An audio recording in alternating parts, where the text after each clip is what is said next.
The final day when I moved everything out, Tony threw all my clothes out the upstairs window of our little terrace. God, all the time. I cut up a lot of my clothes. No. However, I grabbed these pieces and I had like trash bags in my car and I drove away in my company car, the Redken car. And as I looked in the rearview mirror, I promised myself, you will never, ever put yourself in this situation again. You have to be safe, you have to be healthy, and you have to be happy. In that order, safe first, healthy second, and then should be happy with all of that. Jane Wurwand, the visionary founder of Dermalogica, built a billion-dollar beauty empire while empowering thousands of women to achieve financial independence. But behind her success lies an extraordinary story, one of resilience and reinvention. In this episode of Beautiful Inside by Beauticate, Jane shares how her difficult childhood and escape from a toxic marriage fueled her determination. She also reveals the life-changing rituals that keep her grounded and power her belief in magical thinking. Welcome to Beautiful Inside by Beauticate. I'm Sigourney Cantelo. For over 2 decades as a magazine beauty and health director and founder of Beauticate, I've shared stories about how to be beautiful on the outside. But recently, I've also been on my own journey to uncover what it means to be beautiful within. Inspired by my own experiences with mental health and healing, I'm meeting people who have remarkable stories to share. How have they come back from the brink of adversity and reclaimed their power? How do they continue to nurture their inner selves while creating space for joy, beauty, and well-being? This season of Beautiful Inside is brought to you by Dermalogica, a brand that I've trusted for years to keep my skin happy and healthy.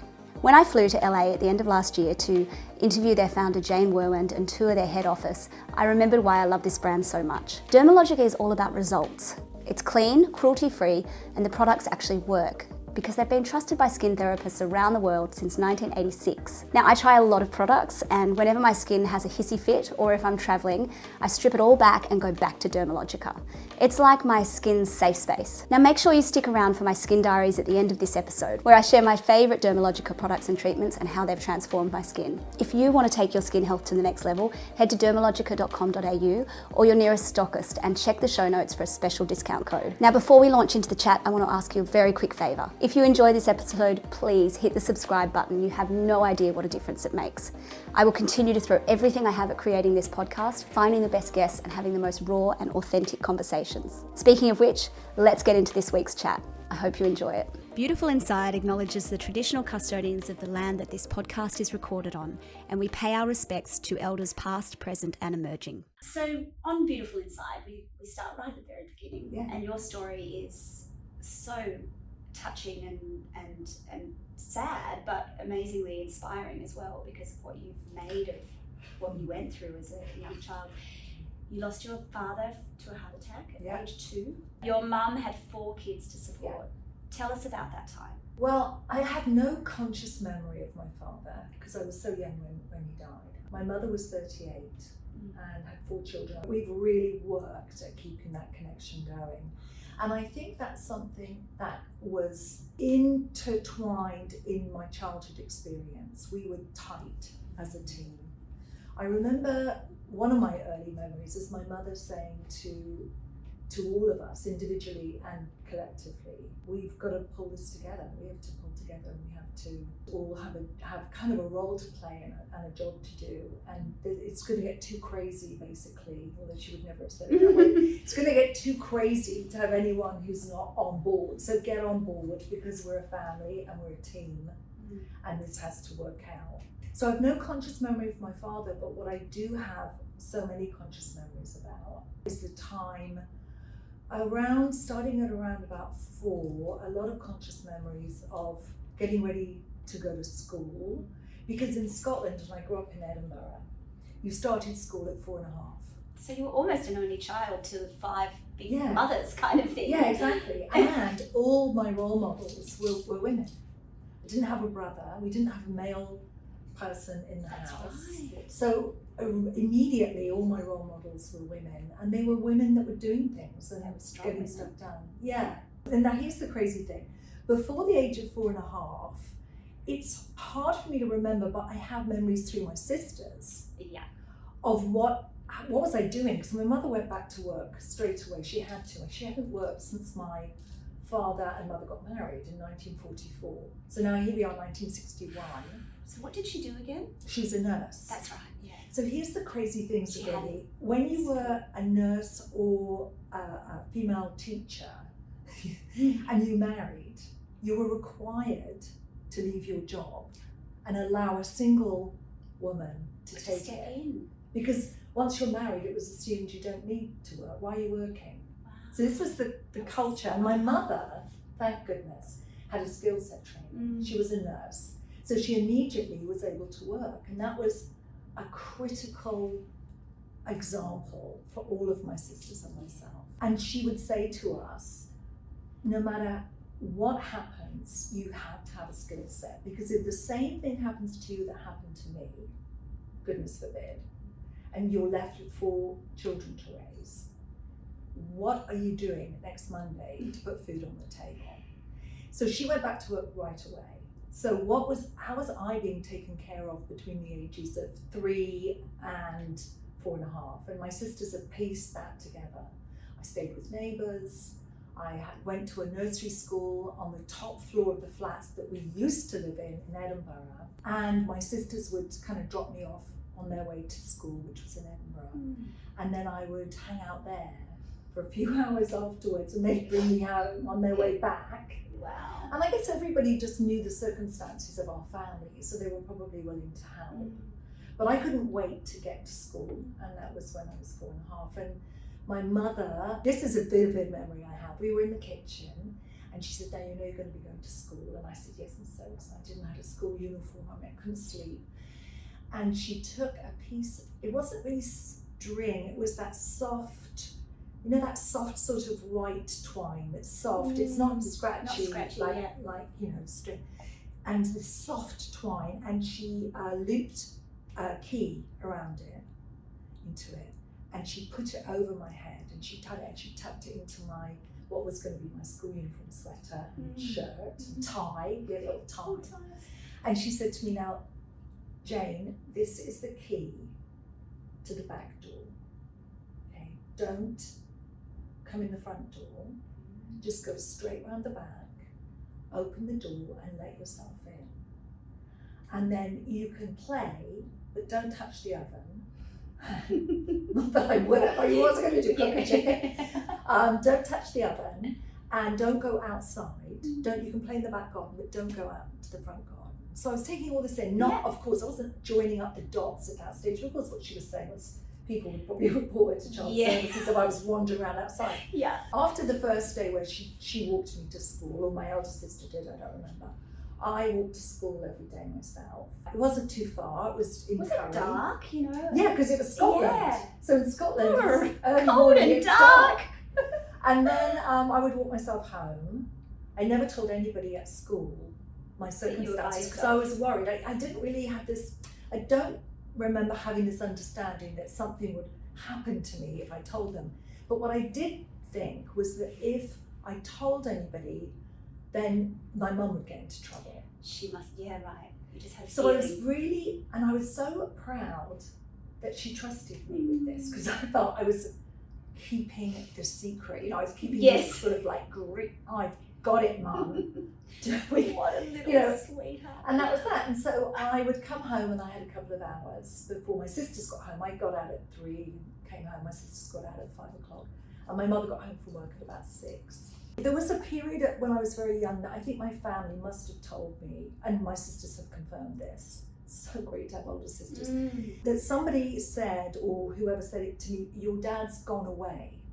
Oh. So and he did used to go away on business sometimes. He was a sales manager for an electrical company, and I thought he'd gone to Kirkcaldy, which was across the Forth, bridge from Edinburgh, and I thought he'd gone to Kirkcaldy, which sometimes he did, but he came back late. But then he wasn't coming back at all. Yeah. And then I realised at some point, if I kept asking my mother, when is he coming back, she was getting upset, so I didn't ask anymore. And then when I was going to school, I was about 5, I asked Judy, my next sister, like, when is Daddy coming back? And she said, he's never coming. Judy is very pragmatic and very direct, still is. Janie's never coming back because he's dead. And I said, "Oh God, I don't think so." And she said, "Jane, he's dead, and he was burnt, and his ashes are on the rose bushes at the cemetery. That was how explanation. you were told. Yeah. How old was she then when she told you that? Well, I was, I'm going to say I was around 4 or 5. I just started school, so she was about 11. Okay. Oh yeah, that's like an 11-year-old, right? They just don't think With an annoying baby Yeah, sister. like, It's just like, well, stop she's- asking. Stop asking us. Yeah. Oh yeah. wow, how did you feel? Do you remember what? Just a shock and just. No, I didn't. I don't remember feeling shocked. I remember feeling a little bewildered. And I actually had this thing I would say to myself that used to scare me, but I used to keep saying it in a weird way because it scared me and I wanted to be able to control that. So I would say, when you're dead, that's the end of you and you don't come back. But when I would say it to myself, it really scared me. So I would say, okay, I'm not going to say it too often, but I think I used to say it most nights. Oh gosh. I know. So I was fully aware of what was going on. And my next fear was that something would happen to my mum. And somehow we'd all be taken into care. I read that in the book, yeah. Because there were 4 of us and my sisters were much older, so who would take all of us? So then I would go So on you and- knew about that. Maybe one of your sisters had explained Yeah, the concept that maybe. you'd be separated if Yeah. you got. Yeah, I was aware of it. So I thought to myself, okay, so where would I go? I'd make plans. I still have this where I make plans ahead. Yes. Right, so where would I go? Who would I go to? I could go to my Auntie Dilly. No, I don't like going there, her dog smells. I could go to my Aunt Marion. Well, she lives up her stairs in Edinburgh. I don't know if I want to go to Aunt Marion. So I don't know my English aunts and uncles yet. I haven't really met them. So This tiny little girl. yeah, I could go to Mrs. Bennius next door, but I don't really care for her either. So it would worry me. And when my sister Diana, laughs about this, when Diana got to 16, 17, 18, I thought, okay, I think I could go live with Diana. And when I was 8, Diana got married. Oh. Yeah, at age 21. Wow. She got married, and I was the bridesmaid. And she got married to her husband Phil, who she's still with and married to, Oh, and I adore bless. him. And I thought, I'm safe. Oh. Because if anything happened, even though Diana can't cook very well, I will go to Diana and Phil. Wow. And I clarified that with him. Like, Yes. you know, so Can I something go with you? happens, yeah. And she was like, yep, Yeah, of course. we're on board. So from 8 years on, was there a weight lifted off your shoulder when Yeah, you're not definitely. sneaking around anymore? I wouldn't be taken into care, that's for That's sure. great. So I felt much stronger about that, and that was okay. So now I sort of had it sorted. But the worst thing was, when I would tell people when I was younger, before my sister got married, I worry about my mother, something could happen to my mum. They would always say, because I hadn't really told anybody at school about my dad, they would always say, nothing's going to happen to your mum. What's going to happen to your mum?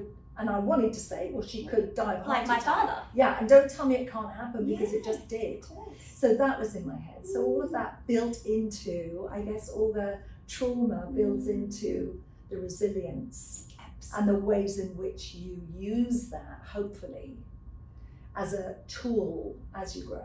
That's what your book is about, actually, isn't Yeah. it? It's about finding the positives of the trauma that you've been through and making it something. Yeah. So what are some of the coping mechanisms that you developed in that time that you think set you up for this life of entrepreneurism? I'm so glad we're having this conversation and I'm 66, because if you'd asked me this question at 26, I probably wouldn't have known because I wasn't coping, Yeah. if that makes sense. Yes. So it's really great as you get older that you have this incredible chance, hopefully, to look back at this movie. It's like rewatching a movie where you feel like you missed a couple of clues. Yes. You know, you're watching it, you go, wait a minute, I didn't, what, was that the mother that was falling there? I want to watch that bit again, and you can rewind and you can literally watch and go, oh my God, I totally missed it, that was her mother. Okay. How wonderful. So it's kind of great, and Yeah. especially if you journal, and I think you do journal, Yes, don't you? I do. Yes, I do too. Especially if you journal, because you can literally go back and read. My book was informed by, Your memory, how is your well, my memory? planners are all crazy. I keep a paper planner and I write everything in it. So that's why it's so I knew the dates of specific. everything. Yeah, and you had names and like just so much detail. Yeah. Because of your journals or your planners. Planners first and now journals, because I'm sort of retired, but my planners, I've kept every single one. So I can tell you literally what my rent was in 1978 and what I was budgeting for food. Wow. Why were you doing that back then? Why were you keeping everything so carefully? Do you think you had a view that you might end up writing a book? No, I never had a clue about that. I felt I'm a great list maker.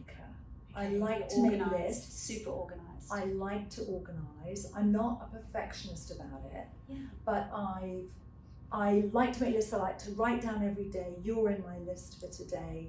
And then after we've finished, I will tick it off. Oh, I love that. Yeah, You get a really good sense of you like to tick. I like that. So that's one of my kind of coping mechanisms. But I think that the trauma that I had in childhood definitely has taught me over the years. First of all, I believe very strongly that either everything is random or nothing is.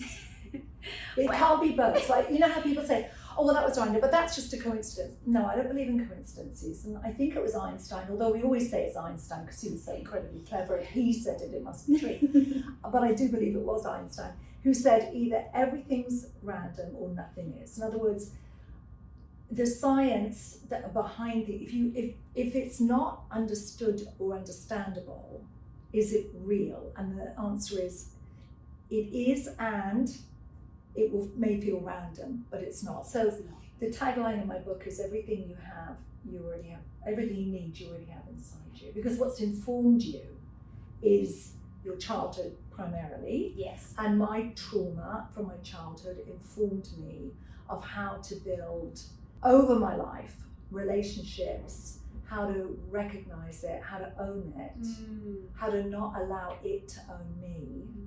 I'm not defined by my father's death. My father was defined definitely by that. But my experiences, because I grew up without that father or any father, definitely formed the way that I was going to live my life. Wow. And do you think you've reached this through therapy, or how have you come to these conclusions? Let me count the ways. You can only imagine, after decades and decades of being in an industry that focuses on skin, and founding Dermalogica and coming to live in California, where I've lived for 40 years. California, for me, is home base of everything, good and bad, that's going to come into this space, which I don't ever call beauty. No. I call, wellness, I call it self-care, I call it rituals, I call it skin therapy, body therapy. But however we call it, I like to sort of de-genderize it, because I think that's really important. And de-age it, because that's important too. This isn't something you're going to do when you're in your 20s and 30s because you want to obviously feel great and look great. This is something that will inform your life and your longevity and your mental and physical health, which is inseparable. The body keeps score. It does. Yeah. It does. Yeah. And if we don't tally the score and recognize it, it will show us the score. It's true. Yeah. Yeah. Have you read that book, The Body Keeps Score? I have not yet, although I have it on, I've got like 4. It's on my bedside table. Exactly. And it's thick. And the print's really small. I just finished reading a book by Richard Powers called The Over Story. Oh, this is my new thing. Okay. But you asked me about therapy. I'll come back to this is my new thing. Okay, I want to hear all about this. Okay.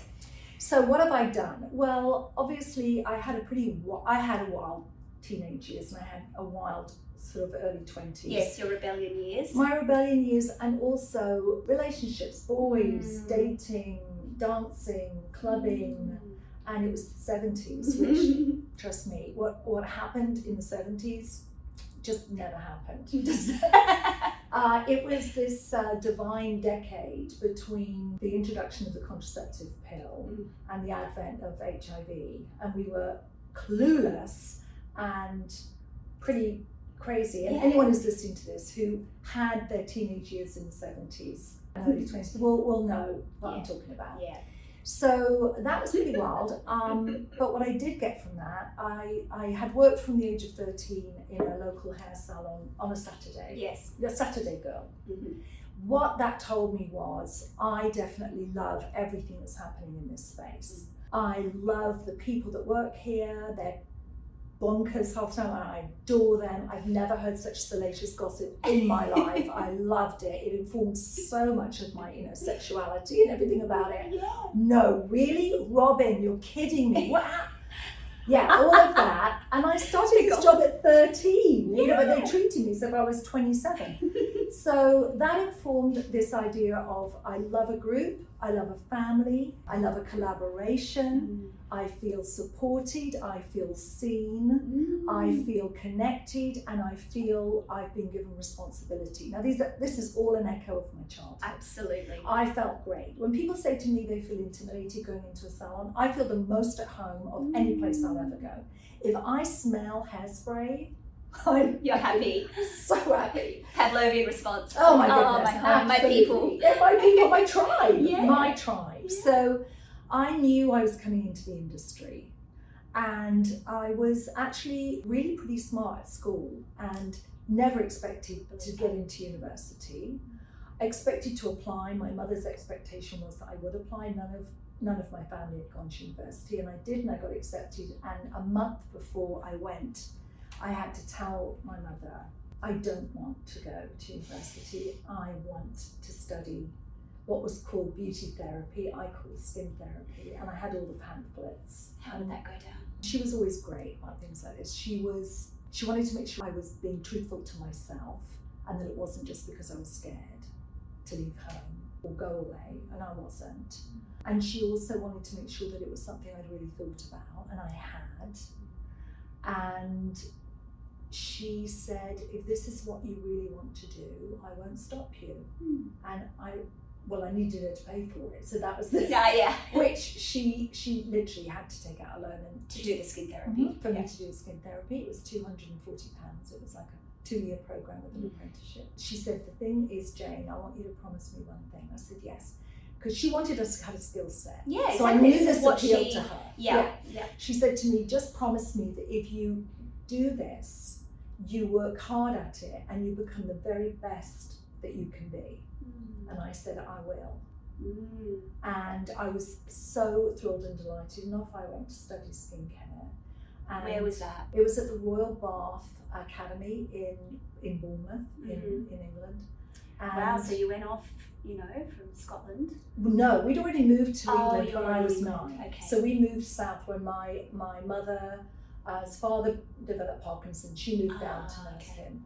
So I went there and still kept my job as an apprentice on the weekends. Amazing. Because I was getting my salon experience. Yeah. I loved everything about it. And I knew the industry because I'd already worked, Saturdays. So I felt really comfortable with all of it. And I qualified, and I didn't quite know what I was going to do first, but it was the 70s, and I decided I'm going to do makeup. I was going to be a makeup artist. Oh, wow. So I got a job with Mary Quant, That's right. and yes. I travelled with Mary Quant for about 18 months. How cool. It was super cool. Oh, wow. But let me Must tell have you, seen- Sigourney, nothing was as cool as the uniforms. Oh, the uniforms I bet. were, yeah. Little mini Oh dresses. yeah, of course. And we're wearing Boots. Quant head to toe. Can you imagine? Oh, I can't. That's the best news. The second worst news was I didn't keep any of the uniforms. Oh, no. I could have at least kept the black pattern boots. Right, okay. So Sad. then I emigrated to South Africa. Yes. Yes.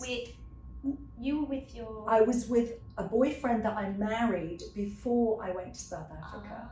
That's a whole other story. Yes. I have to read the book. I read the book. Well, I read the bit about how they were taking people from the UK, and the number 2 on the list was hairdresser. Number 3 or something was... Patisserie was number 1. Yeah. Patisserie. That was the that is for immigration, which you know from Australia, Canada, and South Africa all 50 took a pence lot of poms. Brits. 50 pence poms or whatever. That's right. It 50 was poms. it was £40. Yeah. And to get assisted passage. Yeah. So the top job they wanted were people that had a skill set in patisserie, Yeah. not me. Second job was butchers, Yes. not me either. Third was a hairdresser, Your that was boyfriend. my boyfriend, became my husband before we left England. And fourth was beauty therapist.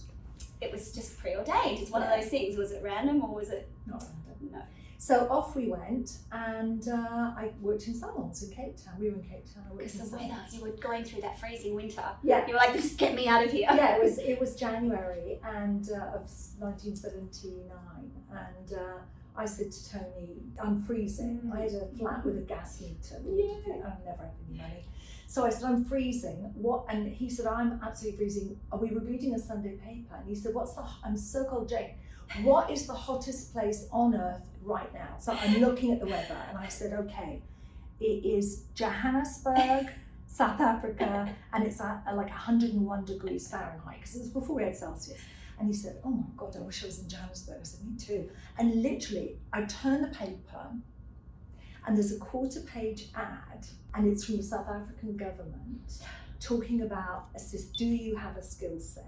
We need. It's just phenomenal, that story. I know. And I said to Tony, you are not going to believe this, but of course you will. He believed as I do in magical thinking. A little too much probably. But anyway, I said, you're not going to believe this, but I know you will.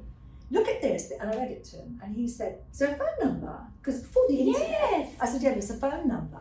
So this was Sunday. And you had Monday off. Monday off. Salons were closed on Monday. It's too good. No cell phones. We didn't have a phone in a flat. So we went to the phone box around the corner and literally called the South African embassy, putting sixpences in or whatever it was. I think we decimalised, so I don't know what it was, 5 pp's. And got an appointment for, I think it was about 10 days after that. And meanwhile, they were going to mail us the preliminary application form. Wow. And That was a it. couple of months later, we were in Johannesburg. Wow. Yeah. Now, you mentioned before that you have, in your 60s, had a chance to rethink this whole path and everything that happened. And you said in your 20s it was very different mentally. Yeah. And you were struggling. Yeah, I was struggling. I'd made some bad choices. I'd married the wrong person. So this was in Joburg? Or? Yeah, well, I got to Johannesburg. This is such a crazy story. I really encourage anyone who's remotely interested in anything I'm saying, just read the book, because there's so much detail in it. It's beautiful. But I got to Johannesburg with Tony and realised, thank you, it's good again. I realised that really quickly we were a long way from the ocean, which I'd neglected to really check. You were hoping to be by the ocean. Well, how far could you be from the ocean? I'd grown up in Britain, so the longest you could be is 3 hours. So when I asked somebody at the immigration hotel, which is sort of like a crummy hotel in Hillbrow in Johannesburg, not a great area, I said to them, how far is the beach? I mean, they stared at me.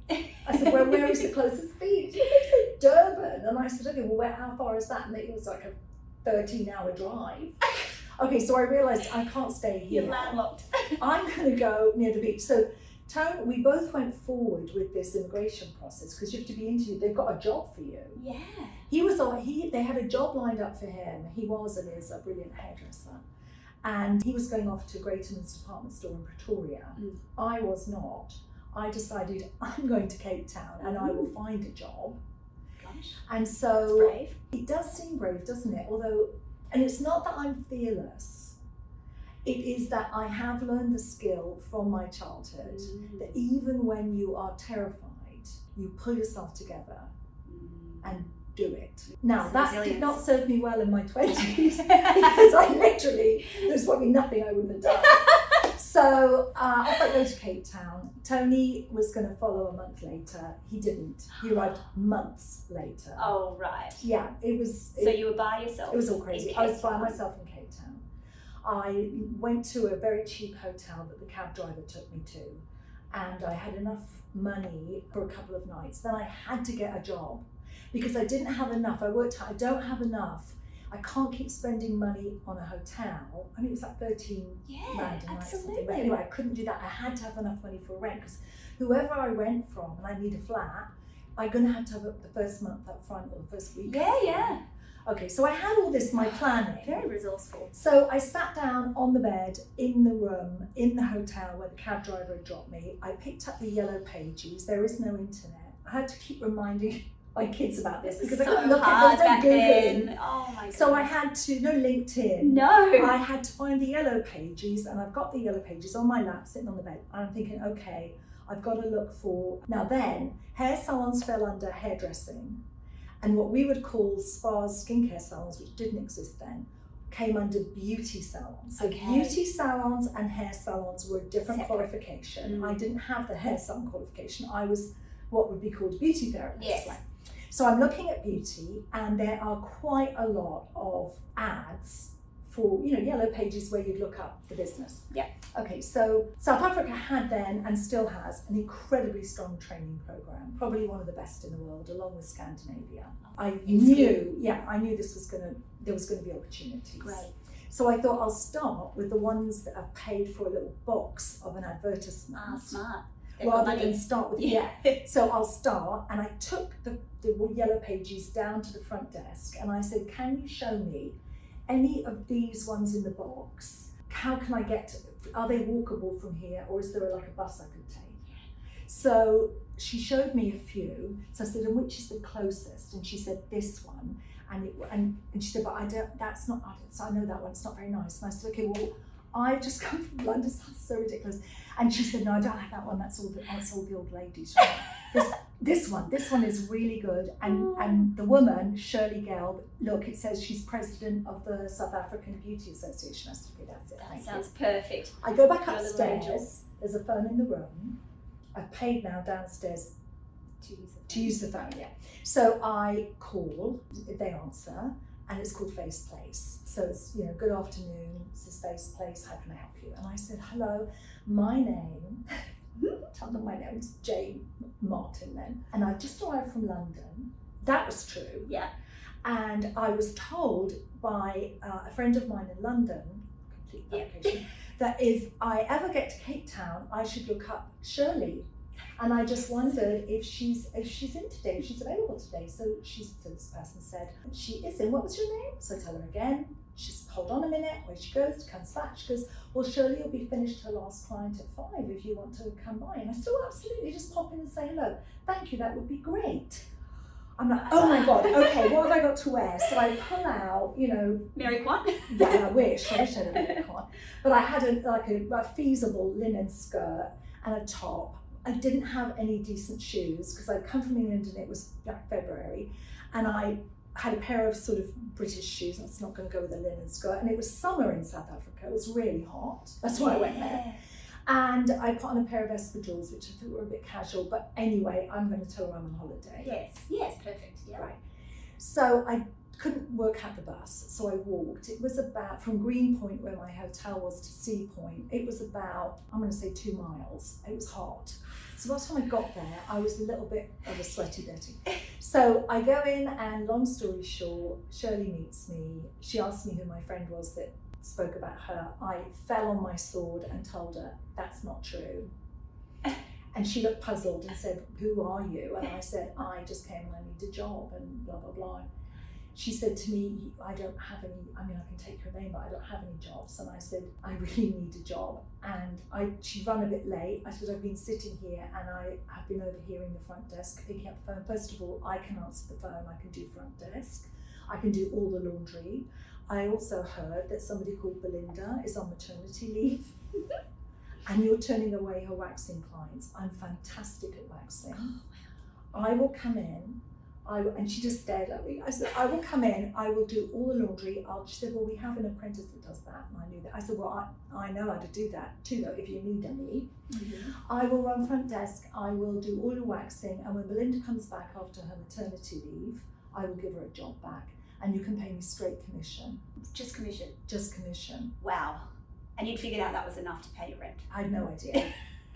I had no idea, but I knew I could earn good ballsy. tips. I knew I could get good tips. Okay. All right, so Shirley, who is still alive and in her 90s, and I still see her when I go back to South Africa. That's so gorgeous. She was amazing. She hired me. She hired me, not only that, she said, do you know anyone in Cape Town? I said, no. She took me to her house for dinner, where I met her wonderful mum and her husband.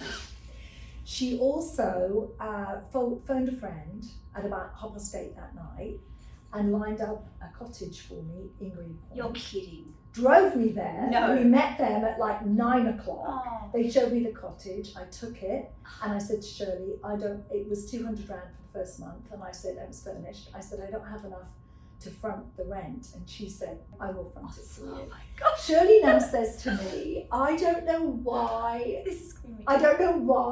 I took that risk on you, but I just knew it would be interesting, which it was. And I stayed with Shirley for about a year.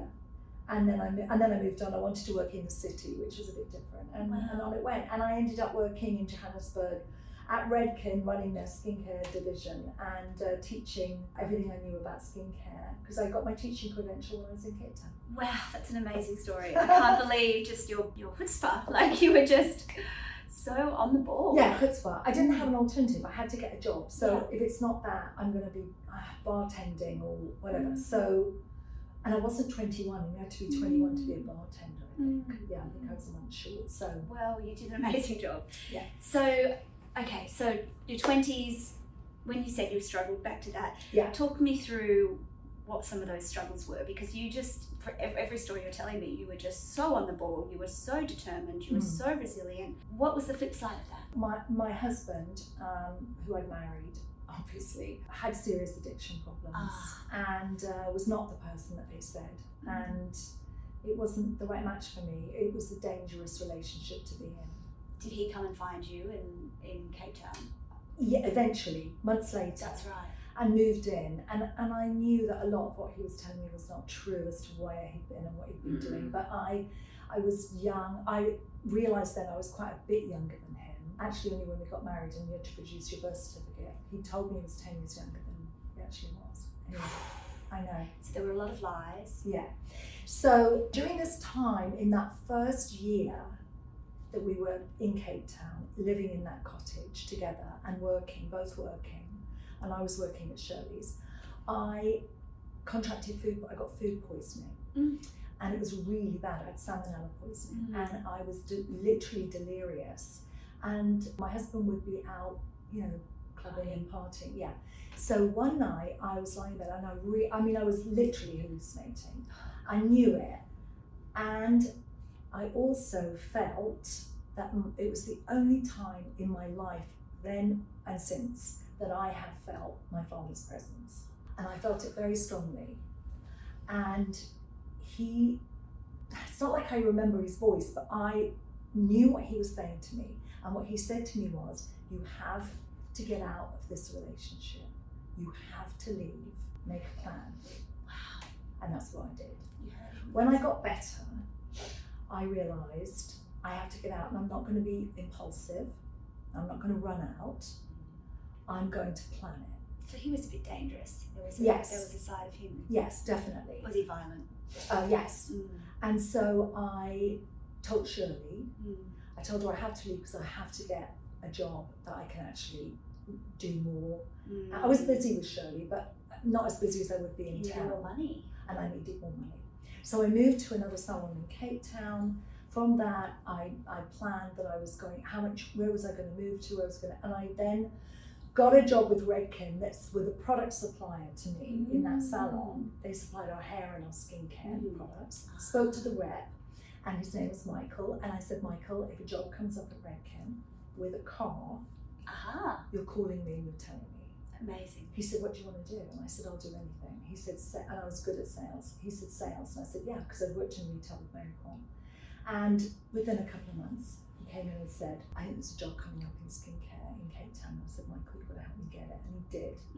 So I got a car, I left Tony. I then pretty quickly applied for a transfer to Johannesburg because I wanted to get out of Cape Town and file for divorce. Wow. Yeah, and that was my plan. And how did it go down? Was it all smooth? Did he try and come after you? Oh no, it was terrible. Yeah, he tried to come after me. Yeah, it was as bad as you can imagine. That would have been so hard. With no family, your sisters weren't around. No, and I didn't tell my family this was going on because I didn't want them to worry. What were they going to do? I was miles away in South Africa. I had to figure this out. So hard. Yeah, but the final day when I moved everything out, and literally Tony threw all my clothes out the upstairs window of our little terrace. God, full time. Yeah, that's right, and cut up a lot of my clothes. No. However, I grabbed these PCs and I had like trash bags in my car, and I drove away in my company car, the Redken car. And as I looked in the rearview mirror, I promised myself, you will never, ever put yourself in this situation again. You have to be safe, you have to be healthy, and you have to be happy. In that order. Safe first, healthy second, and then you should be happy with all of that. Oh, yeah. And that was it, and that was my promise to myself, and And you got out of and them. I kept it. Yeah. That's amazing. Yeah. And then, then you had a few years in Joburg. A couple of years in Johannesburg, then I got a divorce while I was in Johannesburg. Yep. I then met my now husband, Raymond, in Johannesburg. He had been in process for a green card. It came through while we were dating. I was not in process for any kind of green card because I didn't think about coming to America. He moved, and we basically, we kind of felt like we were broken up, but we had a great relationship and we knew it. Redken were based in Los Angeles. I had a business trip offered to me to come over and learn some advanced teaching skills, which I took. Raymond had then moved from New York to Chicago to Los Angeles. We both ended up in Los Angeles at the same time, September of 1982. I fell in love with California and everything it promises. Did you? And I decided I'm going to find an immigration attorney and figure out a way to emigrate. Wow. And was that a big process, or did it kind of happen quite smoothly? Well, anyone who's tried to emigrate to America knows it's a huge process, and it took years. Yeah. However, one thing I've also learned is it doesn't matter how long as you keep your eye on the goal. You visualize it. I believe in magical thinking. Tell me about the magical thinking. Is it manifestation? Is it the secret? Is it a combination of all It's of those probably things? all of the above. Where you first learnt it, you already had that skill. I have the power, I believe we all do, to not control my life. It's not really about control, but I have the power to roll with the opportunities that are coming to me and to see them. And this is how I explain it. If we were wanting to watch YouTube right now, You're Fabulous podcast on YouTube. Yes, beautiful insight. We have to have a couple of things, right? First of all, we've got to have a device. Yes. Secondly, we've got to know what we're looking for. Yeah.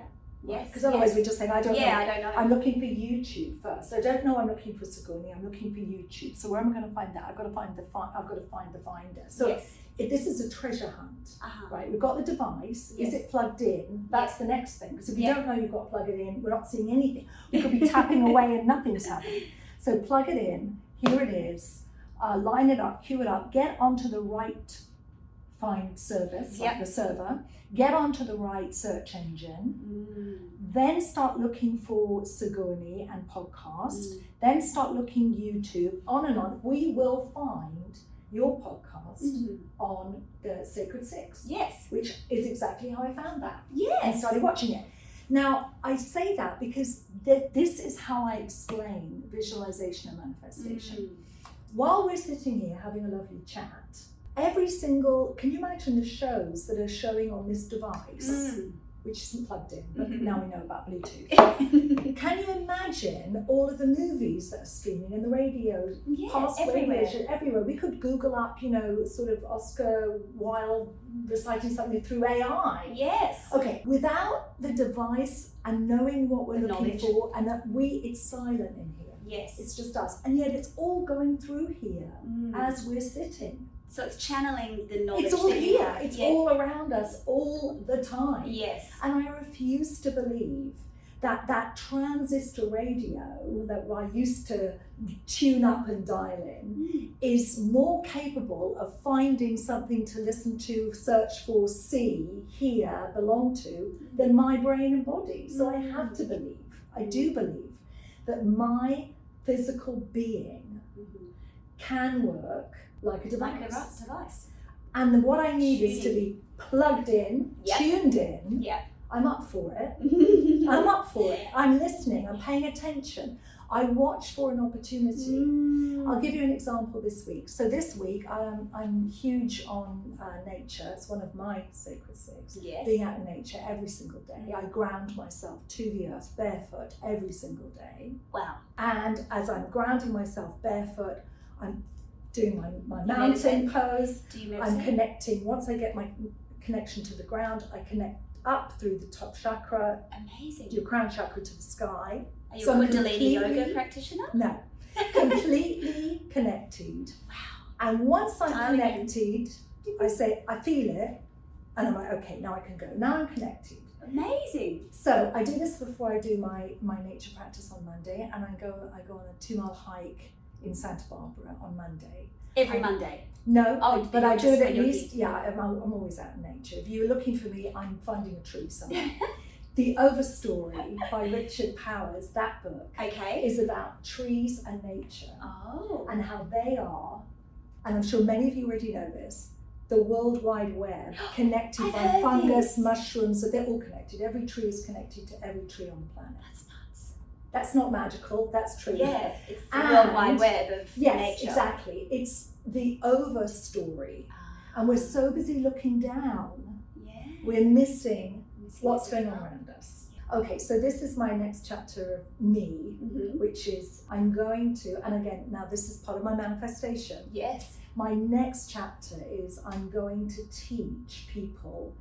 It's not just about forest bathing, it's about connectivity to what is all around us and how it can help us in our own physical being. Some people call that intuition. Yeah. Would you say it's intuition? No, I think it's being human. It's being dialing in. But people say, oh, you've got intuition, or women, I hate this genderization, but women have better intuition than men. No. We've all got it. Yeah. Do we trust it? Because if you don't trust it, you're going to say, well, that was a coincidence. Yes. Well, that just happened. No. It's not random. It's not a coincidence.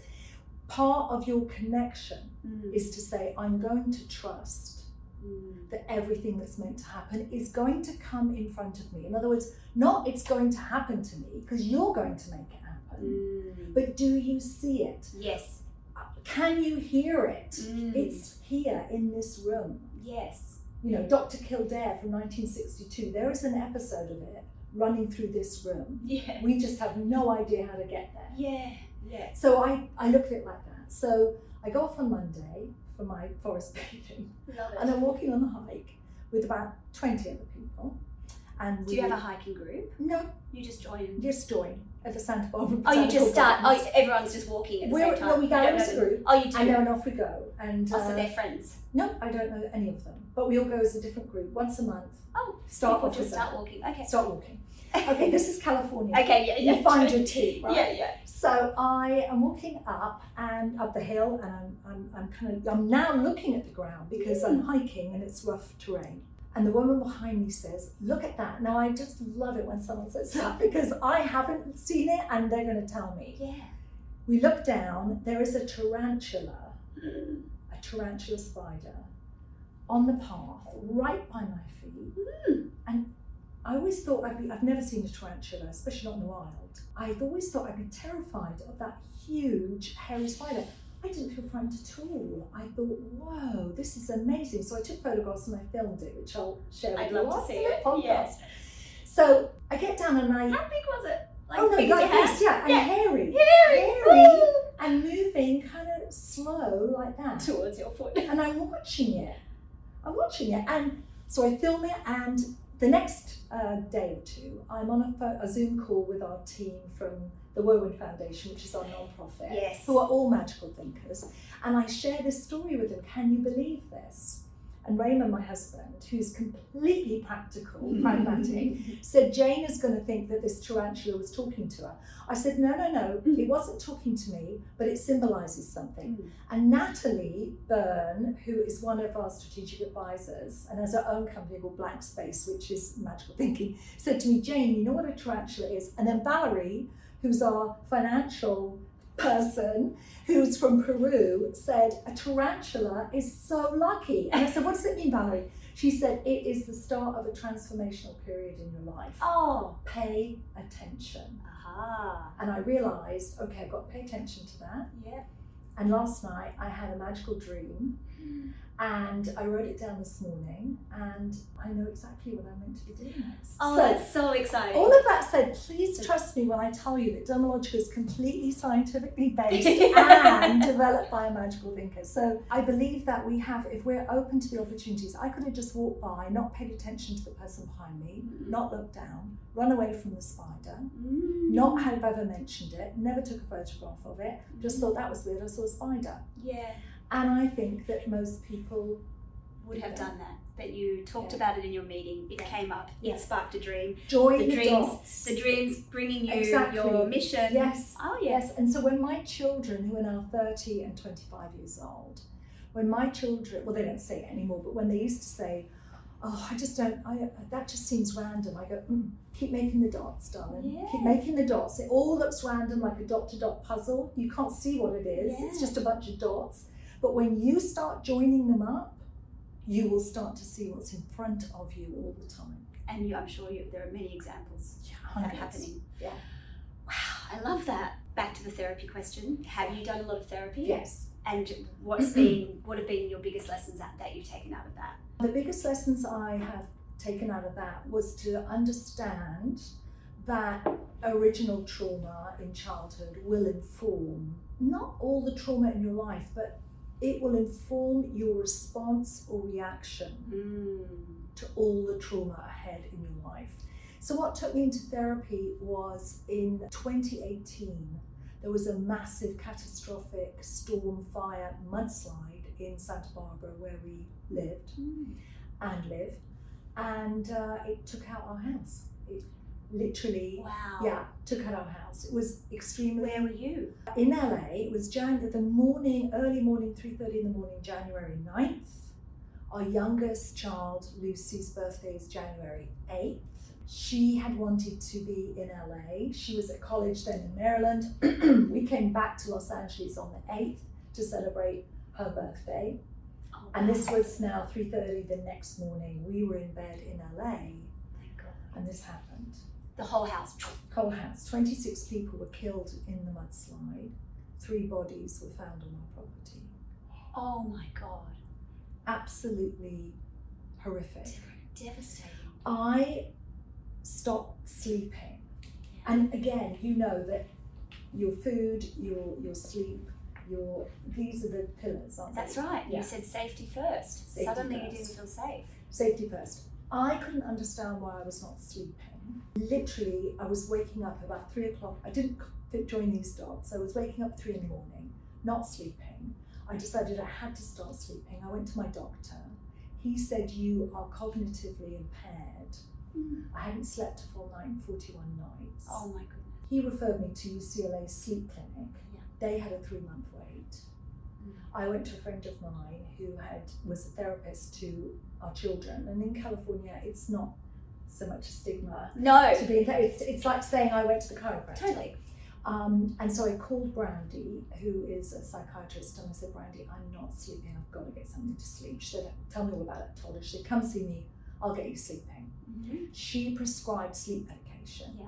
And she said, each night I'm going to try something a little different. On the 5th night, when she prescribed 10 milligrams of Ambien, and I still didn't You didn't sleep. sleep. No. She said to me, you don't have insomnia, you have high anxiety. You didn't know that you had anxiety? I just always felt I was coping, capable, strong, resilient, and I am all those things. However, I now look back and think that energizer bunny in me that everyone thought, oh my gosh, Jane can do it all. Well, Jane actually probably shouldn't be doing it all, but I'm darn well going to try. I realised all of that was pretty compulsive and not helping me. Yeah. So I spoke to Brandy, and I said, okay, well, if I'm anxiety, how do we treat that? She said, well, I won't treat it medically unless you agree to talk to a therapist. Of course I will, I'll go. Recommend me somebody, called her that afternoon. And of course, my therapist immediately, it's not a week, as you know, it's not a year, it's years. But what came out, of course, was the conversation around that original trauma of losing my father. Yeah. Every single thing in my life, pretty much, that I had reacted to, which is different than responding, I'd reacted to, was about loss. Fear of abandonment. And fear of abandonment. Yeah. And that makes sense. Of course. So when my therapy started, in this first session, she said, tell me what brings you here. And I said, I'm not sleeping. And she said, when did it start? And I told her. And I said, very casually, as she explained to me, when you said this to me, I knew, wait a minute, we're going back further. I said to her, really about January. And she said, what happens in January? I said, well, it's my daughter's birthday. There was this, the mudslide in Santa Barbara, and she knew, and she said, yes. And I said, Well, that happened and took out our house. And then I moved just on. took out our house. And I moved Anyway. on. And then she said to me, wait. What? Let's go back to take it back. And of course now we're years later, but all the dots are joining up. But and I mean, now taking realise, out a house is so huge. no, it's terrific, and I'm terrifically horrific, and I completely minimised it, normalised it, like almost you've lost a house to them. So I realised I'm normalising situations that I ultimately end up responding to, but I also cover them up. That's a I'm like reaction. a pearl in an oyster. I'll Yes. cover up with pearl coating, that sand, that grit, Yeah. and I'm not going to let that grit Get you bother to. me. Yeah. So I had a good set of pearls in my shell Yeah. that were not bothering me. However, that doesn't mean they should be there. Yes. And I wanted to then, through therapy, and I have, examine what was the centre of those pearls. And do I wish to keep it? Do I wish to say goodbye to it? Do I wish to put it in a cupboard and just know it's there? And there's something I say in the book which came to me at that time, which is, and we've all got a chapter in our books, our life books, that we never want to read out loud. But it's important. Well, that's that the we shame. read it. There's shame there. That's And shame is so damaging. Damaging. Yeah. So that said, it was a horrific event that happened, and it led to, because I was paying attention, it led to a path forward that completely, changed everything else in my trajectory. Yeah. So you think that the therapy that you did completely allowed you to then write this book, for example? Yes. How many years did it take to kind of get these It's all a insights? story that seems random, but I had been approached to write books, and I had actually written a book that I thought was really pretty good, and I submitted it. And when I submitted it to an agent in New York, who then took me to publishers, I literally knew it's not now, not yet. It's not right. Time's not right. Yeah, it's not right. This is not the book. I can write this book. I wrote it. But this is not my book. This is not the book I should be writing. Not yet, not now. Put a pin in it. Pause. Yep. Pause. And I've learned, and it's not just through therapy. I mean, talk to me about aromatherapy, talk to me about Ayurvedic medicine, talk to me I'd about like to. hypnosis. I mean, Yeah, all of body everything. work. I do as much as I can. Oh, okay, we need to go Supplements, through these. you name it, I do it. What I eat, how I think, Yeah. Oh, what it's I all allow myself holistic. to say, because your brain hears Yes. everything you say, and your brain doesn't know The difference. Yes, so I'm So very you careful only about ever that. use positive words when Always. talking about yourself and Yes. Yeah. Yes. And so I realized that the book I had to write was still inside me, and that only started to evolve when I was in therapy, because I had the right key, but I had the wrong lock. I wasn't putting my key in the right locks, and once you get the right lock, it unlocks. Yes. Or maybe you've got the right lock, but you don't have a key. Yeah. Okay, so that all comes back to my childhood key around my neck. Okay, Yes. I had a Oh, the symbolism. Yeah. So I was in therapy, and I decided I think I should start journaling, because that's encouraged. Yes. And then as I started journaling, I thought, this is a book. So it's actually my book. Okay. And that was very cathartic for me. I bet. So then I went back with the book that I wrote and came across two amazing publishers. One was HarperCollins, and the other one, which I won't name, but I just knew it was not the right one for me. And I went down into the lobby, having been offered, yes, we want to publish. And I went down into the lobby, and my agent said, oh my gosh, I'm so happy for you, Jane. And I said, yes, Alyssa, but it's not yet. Oh. I'd only done the rough draft, Yeah, the first yeah. 70 pages that you submit, right? And I put a pin in it, and I said, let's wait. Yeah. And then 2 years went by, and now we're 2020, and I had a feeling that it was the right time. So I called, Alyssa called me, my agent, It's and a she pandemic? said, right, but this was 2019, December 2019. She called me, she said, Jane, I know you're busy, it's December, holidays, blah, blah, blah. HarperCollins, I had lunch with HarperCollins, and they really want to know what's going on with the book? They really want to publish Jane, and I think you should do it. And I said, listen, I'm not sure. Let me think about it over the holidays. I am busy. Let me think about it. I did, and she called me in January and said, have you thought about it? And I said, you know what, Alyssa, I'll take a call with them. I'm not ready to say yes. Took the call in January of 2020, and I felt my antennas up, and as I'm listening to the call, I just knew this is it. And I said, yes, I'll do it. HarperCollins said, okay, you need full, complete manuscript by September. I had about 5 international trips planned between the January and the September. How's that going to happen? How's it going to happen? I'll block off a week in March. Maybe I'll write it then. I didn't have to, because in March we went into lockdown with COVID, and that was my COVID project. That's amazing. And it was published in 2021. Those little antennae, they're good, aren't they? Yeah, they you were. really trust them, They were. and it seems to really work for you. Yeah, just like we trust our laptops. They're not perfect all the time, Yeah. but they're pretty reliable. They are pretty reliable. Yeah. So talk me through some of the things you do to keep yourself on an even keel and your mental health. One of the things I learned first in the industry I came into, which is professional skincare, was there's so much more happening than has anything to do with beauty in the treatment room.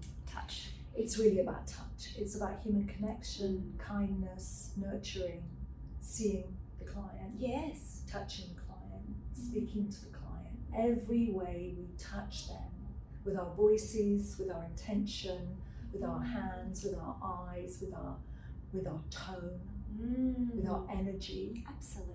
It's Body critically language, everything. important. The rest is a great product and a great technique. So yes, do I think Dermalogica is the best product in the world? Of course I do. And anyone who's founded their own product thinks it's great. Your children, our children always. It is great. Fantastic. It's great. something for everything. Exactly. Every skin concern is covered. Exactly. And you've got the latest technology, Latest the latest technology. formulations. And So yes, I think Dermalogica is the best product in the world. Am I proud of the formulas? Absolutely. Am I the most proud of our formulas? No. The thing I'm most proud about is that Dermalogica has helped more women into their own business than any other product, because we work with the professional salon industry. 98% of skin therapists are women, and we put more women in business than any other industry. wow. So if you think about all the skincare studios you've been to, and it's changing, but it's still typically going to be someone who identifies as a woman, or massage, or nail therapy, or manicure, pedicure, whatever. So all of that said, that was always the bigger purpose for me at Dermalogica. We founded our education programs, the International Dermal Institute, before we founded a product. Yeah, it's always still the most important thing. If I had to grab something running in the dark, I want to grab the curriculum for our training, because that is like the textbook. So now we've got a great product and we've got great training. It's not enough. You're now a competent mechanic, but you don't become a skin therapist until you bring in that third component, which is you. Yeah. Your unique self, your full, authentic, messy self has to come to your hands, your eyes, your mouth, your whole being. And if you are to be therapeutically helpful, it has to be a true intention. So I have always believed that, not as articulately as I just said it to you, but I knew very early on in my career that this idea of touch and human connection was probably the most important factor in a treatment I was doing or giving. Because we don't really do treatments. You're a mechanic if you're doing a treatment. We give treatments because we literally had to give of ourselves. And what I realized very early on is, if I don't truly tap into who I am and find that, I can't share what I don't have. I can't give what I don't know. I have to know it. And so after my crazy 20s and early 20s, when I moved to California, I started finding this. And California became a very, very important part of course, our business. We couldn't have started it anywhere else. And people say that to me, you know, in the UK, they say, why didn't you come home to Britain and start it? But what the missing piece is, it wasn't it wasn't just the culture of a country or your birthplace, it was the energy of the place I was in. And California has this incredible ability to inspire and take you all the way over there, bring you all the way back, and somewhere in the middle you find your path. There's plenty that never find their way back, get lost in California. People say to me, I came to California to find myself. I said, well, get good looking, because you should really know what you're looking for when you come. Know what you're looking for when you go on the search engine. Because otherwise you're going to get distracted with something that isn't meant for you, but looks a shiny, pretty sparkly thing that maybe isn't for you. Or it's something you should look at but not follow. So I wanted to develop all of that, and I found it here. And so we started teaching that in our classes. This was 1983. We were teaching manual lymph drainage. We were teaching reflexology. We were teaching aromatherapy. We were teaching Ayurvedic medicine, the full Panchakarma treatment. Really? Yes. You were teaching Panchakarma? Yes. Wow. We were teaching that in the 80s. That's like a 20 or 30 day thing, isn't it? Yes, and we would hold classes where we were teaching the skin therapists and body therapists how they were going to introduce these treatments. Wow, I didn't realise it had that many layers. Oh, and this was in an industry that only 7 of the 50 states in the United States even had a license to do skincare. So we had to carve out, there was no such thing as a spa, there was no such thing as a day spa. There were some that were residential, like the Golden Door or the Custer Spa or Canyon Ranch. Those had started, or Main Chance, which was started by Elizabeth Arden, I think in the 30s, 40s.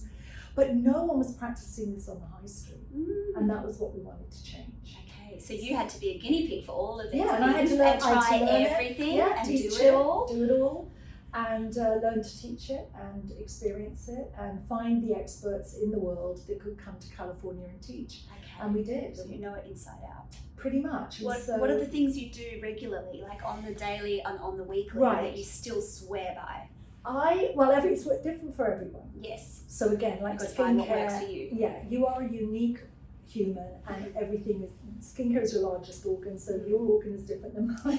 Yes. Your liver is different than my liver, but we do know what helps in the main. Okay. And you see if it works for you. Yes, okay. Okay, so I believe in ritualization, because I believe a ritual, people would say it becomes a habit. I think you can check out of a habit. I think like teeth cleaning. Yeah, you can kind of check out. Like when people are running on a treadmill but they're really watching the TV, you're kind of checking out of your body. Yeah. So because I so strongly believe in this intentionality and being present, I knew that skincare had to be more than just a habit. I see it as a ritual, and a ritual is something you follow, and a habit to me is something you do. Yeah. It feels detached somehow. Yeah. Okay, so I've always seek what rituals are working for me and what am I going to keep. Okay, so for me, first of all, safety. So meaning I don't place myself in dangerous situations if I can avoid it. Yeah. All right, so that's just it. Yeah. Number 2, health. Critical. And as you get older, I believe it's not really about how long you live, it's about how well you are living. Yeah. And it doesn't depend on what you own or what you have. It is about the rituals that you've adopted in your life that will keep you healthy. Knowledge, you have to have knowledge, reading all the time, even if you're reading something and it doesn't resonate.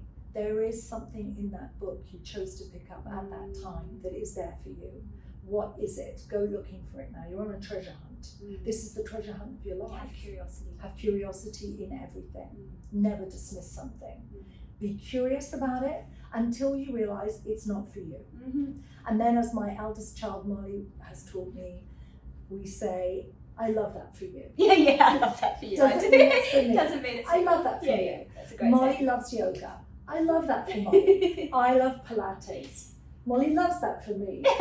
Pilates exercise has always been a part of my life since Jane Fonda's workout videos. I've always done something. I found my home, my true heart in Pilates. I practice traditional Pilates, which is how Joseph Pilates developed it. And when he developed it, he didn't call it Pilates because that was his name. He called it controlology. Oh, right. And so it's about for me, it's about slow movements with the reformer. I don't do mat. Not that mat's not great. Yeah. Have you got one at home? I do. Yeah. So I have a reformer and I go to a class at least 3 times a week as well. Because it's almost like ballet in as much as I think if you don't continually stay as a student, you can start to lose your ability to tune in. And you can become habit. Rather than being you don't intentional. Want a habit. Yes. You want it to be an intentional ritual. Yes. And you want to challenge your body as well each time, differently. Yes. Yeah. And it puts you in touch with your body because some days you're strong and other days you're not as strong. Some days you can do that, other days you can't. Some days you want to do that, other days you do not. And it forces you to listen to your body, because if you're not checking in with your body, and this is your whole body, your mind, it's not, your body isn't a transportation system for your head. No. It's all a one being. We know now our gut and the gut biome influences our thinking and our brain. Absolutely. Which is critically important. So Pilates is one of my sacred 6? So oh yes. We could do six. your sacred 6 now, maybe. Well, Pilates is definitely one of them. Nature. I have to be out in nature every day. 6 a.m. did you say? No, whenever I wake up. Just your first thing I do. Yep. I'm in my pajamas. If there's no one around, I could be naked. It just depends how cold it is. I love that. Barefoot, always. Has to be. Barefoot. And I have to go onto soil. Or a rock, something natural. I'm not doing it on a carpet. No. Right, go out and find something. No pavers. You have to get onto the grass or the soil. Yeah. Or sand or wherever you are. Yes.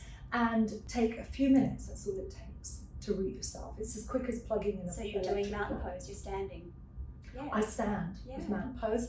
I connect down into the ground, up into the sky, and then I open my eyes. I look at the sunshine or the blue sky or the cloud or the rain or whatever it is that's going on. And then I always do it somewhere. I don't care if it's a pot plant or an oak.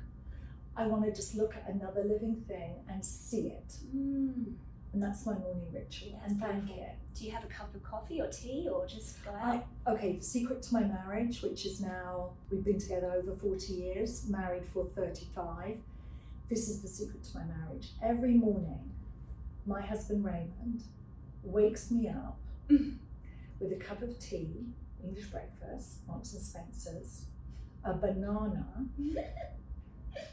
and my phone. But I do not open my phone. That is so gorgeous. Until I've had my cup of tea, my banana, gone outside, grounded myself, and I probably don't open my phone until after my shower. But that's his love. That's his love language. He knows my love language is acts of service. Yeah. Okay. And kindness. So that's not his love language. Oh, wow. So, but he knows it's mine. So I told him many years ago, my sister Judy, her husband wakes her up with a cup of tea in the morning. I love that. And a biscuit. I don't want the biscuit. I love that. I would like you to do it. And he said, okay. And I never thought my pragmatic Virgo husband would. And I said, okay, but I'm serious. He said, no, okay, I'll do that. And he has done it every single day. That's adorable. Yeah, and he brings a dog as well, which is that's great. So that's my morning. So I do that first. Then I do my grounding. Then I have a shower. My shower is ritualized. I have pink quartz crystal in the.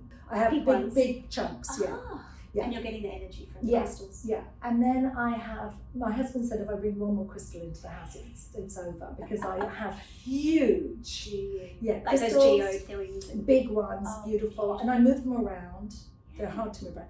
I have small ones. I'm wearing aquamarine. I'm a fire sign. I'm an Aries, but I always wear a diamond somewhere, a little whatever it is, because that's my sign. Oh, you talk stones. I'm talking. Okay, you could talk about it all day. Yeah, I love it. Sacred stones. Absolutely love it. So is that another one of your sacred 6? It is. My stones are one of my crystals. And I've also learned hard way, don't take a stone from somewhere that's a sacred space. Okay. And keep it. Oh. Do not Something bad happen when you did that? Yes. I lost a very valuable bracelet because I took a stone. I don't feel ashamed of this, but I'm embarrassed to say that I took a stone from the Valley of Glencoe in Scotland. I know everyone who's Scottish, please forgive me. I just I felt compelled. I just wanted to take a little bit of something because my family were the Andersons and the McLeods, and that was, anyway, you know the story if you're Scottish. I took that stone, I put it in my pocket, and 2 days later, when I was sitting back in Edinburgh with my sisters, this is about 10 years ago, I looked down and my very favourite bracelet, which was valuable and a gift, had gone. And you relate the two? Yes, because it was stones. Yeah, okay. I took that stone from Glencoe, put it in a box, went to the post office, mailed it back to the visitor centre in the Valley of Glencoe, Scotland, with a note saying, please just put this back in the valley somewhere. Thank you, whoever did that for me. I just trust that you did, because that has never happened to me again. I will never take a stone. And my mother Does told that mean me you can't take seashhells from the beach? No, not anymore. I used to. I don't You do that anymore. shouldn't do any No, of that. I don't. I went to the island of Milos in Greece because it's made of black tourmaline. There were chunks of black tourmaline lying around and did not take one. So what about buying it in the gift shop? That's allowed? No, I don't do that either. Oh, okay. So just leave the things, but then where do your crystals come from? So I go to... They all come somewhere. I'm sorry, but I just am fascinated. I have two people that I like to buy crystals. Okay. And one is Ellie Keats in Santa Monica, California. Shout out to Ellie. She has a store on Montana Avenue. Ellie's crystals are magnificent. Personally vets them, keeps them smudges every day. Okay, Sage, so she's smudged she keeps them all fresh. She's cleared the The energy. other one is Sacred Space in Summerland in the Central Coast outside of Santa Barbara, and Amy also has incredible crystals and the real deal, and will help, both those people will help you choose and select the crystal that's right for you. Okay. Okay. I have to tell you that Raymond Yes. thinks this is completely bonkers, and I love that for him. It's not for him, but this is for me. This helps me. Whatever you believe, Yeah. that's part of it. So that's part of nature as well. Yeah. As my stones. Food. I don't eat meat. I do eat fish. Mm-hmm. Mediterranean diet. Yeah. And I'm pretty close about that. I don't smoke. I did smoke in my teenage years and early 20s. I limit alcohol, which was, to me, I felt going to be a hard thing. I loved having a glass of wine with dinner. And then I realised it's not serving me anymore. And so I found, this is going to link back, but I did find the right crystals to break cravings or that bad habit. And it helped me. So I'd like to find the details of that. I need to Okay. break my wine you habit. need to go buy Ellie Keats this afternoon in I Santa might. Monica before you leave She California. is. Okay, Ellie Keats. Yes. I'll do that. So that's important to me. Meditation. That's my grounding. I do it with my Are you a grounding. Vedic meditator or TM? Have you got a mantra, No. or do you just listen to guided I meditations? have a phrase that I say to myself every day. I think I put it in the book, but basically I do believe in a higher power, however you name it. Yeah. So let's say God, you may call it the greater spirit, however you identify your spirituality. I say to God that I really ask to be given the strength, the courage, and the opportunity to see the road ahead that I'm meant to be travelling. And give me the vision to see that. And I just trust it. I say it every day, and I trust it. And no matter how random, from a tarantula to anything else, I really try and notice and allow it to inform me of what I'm meant to be doing. And so that's really powerful. Yeah, is that 6? Then of course skincare. And skincare. Because it's a ritual, and I love it. And what's your favourite baby? I know it's like choosing one. Like, okay, maybe three favourite babies from your Dermalogica range that you just like. It depends on. Everyone needs these 3 It depends products. on the year. It depends on the place. It depends on. But typically, you have 3 that I'm never without: special cleansing gel, Yeah, beautiful. daily microfoliant, Mm-hmm. and sunblock. Power Bright SPF 50. Yeah. Use Now that there are this morning. tons more. I've got that on. Yeah, this it's morning. the bomb. So and I pick and choose. I have fave vitamin C. I mean, I have other things I mix in. I feel like I'm a bit of a mixologist, a barista for skincare. You all know So I'm it. always mixing. I believe that your skin, I know it's the largest organ of the human body. It's the only one that's visible. And it tells our truths and informs us.